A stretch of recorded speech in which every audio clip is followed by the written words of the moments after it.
Hooton Park's going to resound to the sound of Rotax now as we get into the 162 Brigade. It's been fairly even over the course of the 6 heats with Jack Evans, Ian Cooper, Max Davies and Stephen Moran all taking heat wins over the course of the 6 heats. So now the 6 of them will battle for glory. Cooper and Evans, Stephen Moran and Lewis Ratcliffe from Ethan Fitton and Max Davies. Who's going to triumph? We'll find out. Enough waiting around. That was a very aggressive start into the first corner across from the inside line of the front row there.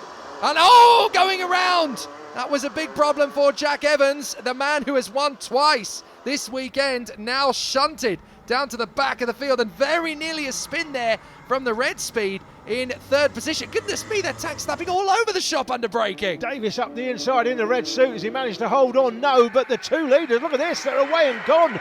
Cooper and Moran, they had an almighty battle. Oh, there we go. There goes Fitton. Oh dear, Ethan Fitton. He was sliding sideways prior to that, and unfortunately he just carried too much speed through the first of the left-hand apexes. Well, here's what happens at the start of the race, and it was him who nudges the 13 around. So Fitton got himself into all sorts of problems on that lap. I don't think there's anything deliberate in that, certainly. This is the battle between Cooper and Moran. They had a great battle in the earlier heats, and it's Moran that's got it. Moran goes up the inside. Cooper nudged him. Squirrely. Cooper nudges him. He comes outside. He's got the lead back. Well, the thing is, Cooper, he spun the kart out in the lead of the race. Cooper spins it. He was trying to maximise the outside line to get around Stephen Moran, and he just overcooks it. Oh, we may have been denied an absolute classic 2-man battle here. Winner of heats 2 and 6. There is Ian Cooper. It doesn't look like he's going to be winning this now. It should be down to Stephen Moran. Davis gets squirrely over the curb. Max Davies came into this weekend as my personal favourite to win this. I thought he would win it this weekend. He's taken a heat win, but nothing more than that, unfortunately. So first Jack Evans winning 2 heats has binned it, and now, unfortunately, Ian Cooper's done it as well. So, I mean, you could argue that Jack Evans was not at fault for that one. It was a racing incident when Fitton slid into him and pirouetted the kart around. Goodness me, they're struggling even to keep it in a straight line as Max Davies and Ratcliffe battle for the braking zone. Yeah, they like locking up the rears, don't they? In these conditions, you're taking a little bit of a risk doing that. It's Ratcliffe there on the 12, Davies on the 99. That's the race leader. Moran, Davis, then Ratcliffe in behind. And that is Max Davies on the red suit. I thought he would be the favourite coming in, the man with all the experience. He's moved to senior Rotax this year. He's always struggled in juniors, a little bit of a weight issue, but no weight issue now in the senior class. He's got power to spare, but he's 3.1 seconds back of Stephen Moran, and I don't think he's going to close this gap. He has won a heat this weekend though, so he will know that he's got the pace. If he can keep everything together, maybe he can close down this lead, because he's still got 9 or 8.5 laps left now to go. So Stephen Moran is your leader from Max Davies and Lewis Ratcliffe. In that battle for second place, it is the Kart Republic chassis, the white and orange, versus the Sodi Kart chassis there in 3rd position. Lewis Ratcliffe's machine there, the number 12. Recently crowned, of course, the World Endurance Champions. So it's going to be interesting to see how he can close up on Max Davies as they battle away. Oh, goodness me, you're using so much curb to try and carry momentum and speed. You're almost in the grass, you're using that much curb over the S's. But Stephen Moran is not really skipping a beat. The RPM engine of his kart just keeping him nice and tidy up front. You can tell from the pictures on this camera now that the rain has stopped. So the cameraman is having a little bit of relief. And we're getting better quality pictures as a consequence. Race leader goes through 3.4. So Davis has dropped 0.3 of a second. He's not closing the leader. That is the leader, Moran on the 82. We've been denied this great battle. Ian Cooper must be absolutely gutted. He knows after the earlier heat battle they had, Moran and Cooper, that he was in it to win it. He's binned it. Has Ratcliffe got a problem? Because he went very, very wide. It looked to me as though he might have had a bit of an issue there. That might have been a mistake in his driving, but it looked to me as though the kart was just getting slightly off kilter on the throttle. So maybe he's got a problem developing. Unfortunately, too much damage for Ethan Fitton after his couple of incidents on the first lap mean that he is out of the race. He didn't even complete the first lap from what we can see. So, well, he would have done just to cross the line and bring it into the pits, but unfortunately, Ethan Fitton able to go no further.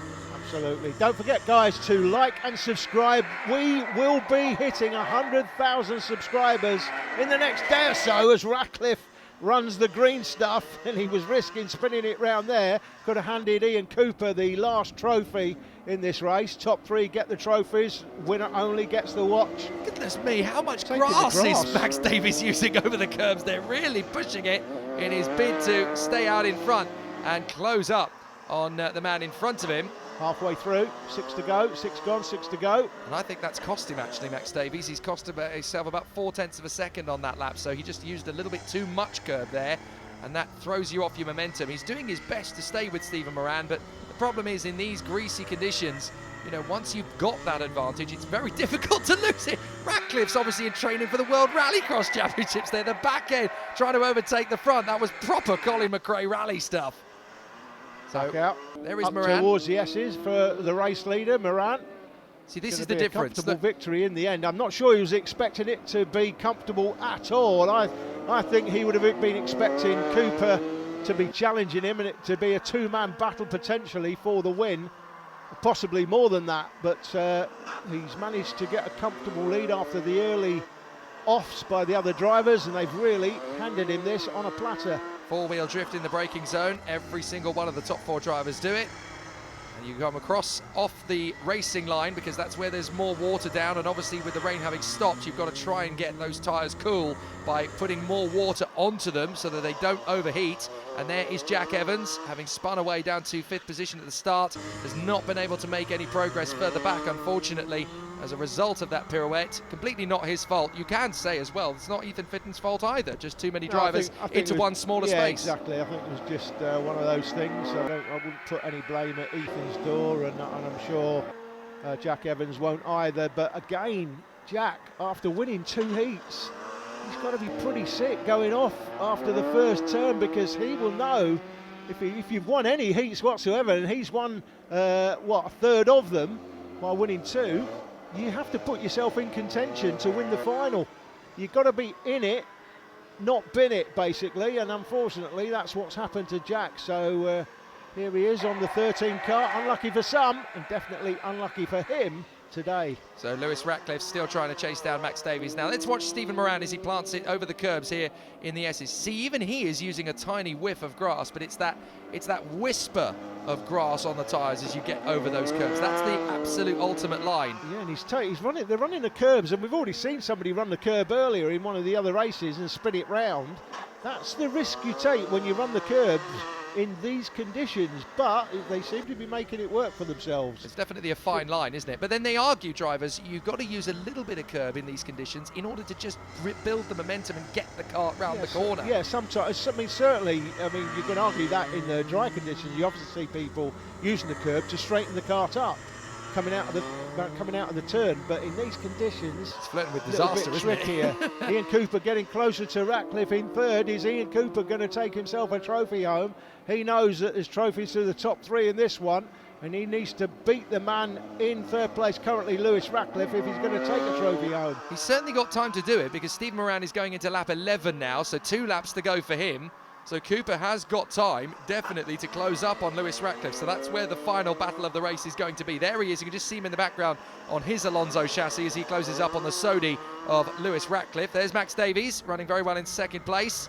Stephen Moran just having a nice tippy-toey run in the countryside by the look of it. He doesn't really seem to have broken a sweat for much of this race. He's pulled out at least 4 to 5 tenths of a second per lap. Ratcliffe is sliding around all over the shop, and Ian Cooper has a genuinely good chance now to close in, haul him in, and go for that third place. A few of these drivers, I think, including Moran, moved from he was going to be doing 177, I think, and then he asked to move into the 162 class. So he clearly decided not to have a bacon sandwich that morning. Exactly. Last lap. Here we go. So Stephen Moran just going into that 12th and final tour.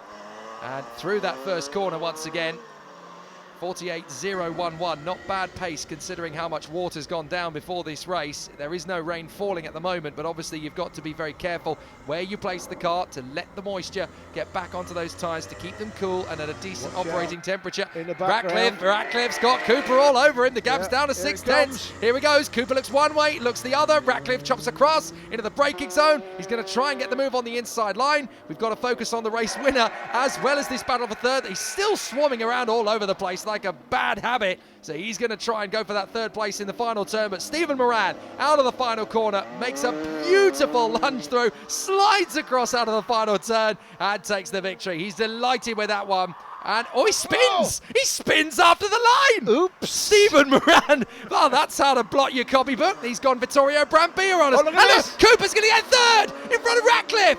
No, who got thousandths of a that? second. Who got that at the line? It was Ratcliffe by 9 thousandths of a second. Oh my word! That is how close. Now we'll Look say at that. Cooper's been handed a 5-second penalty for a transgression, but in the end it didn't matter. That Wow. 9 thousandths of a second. You always want to win it on track. And great for Lewis Ratcliffe to finish third. And it's not just a win and a watch for Moran. Just like Vittorio Brambilla in Formula One, spins after the finish line.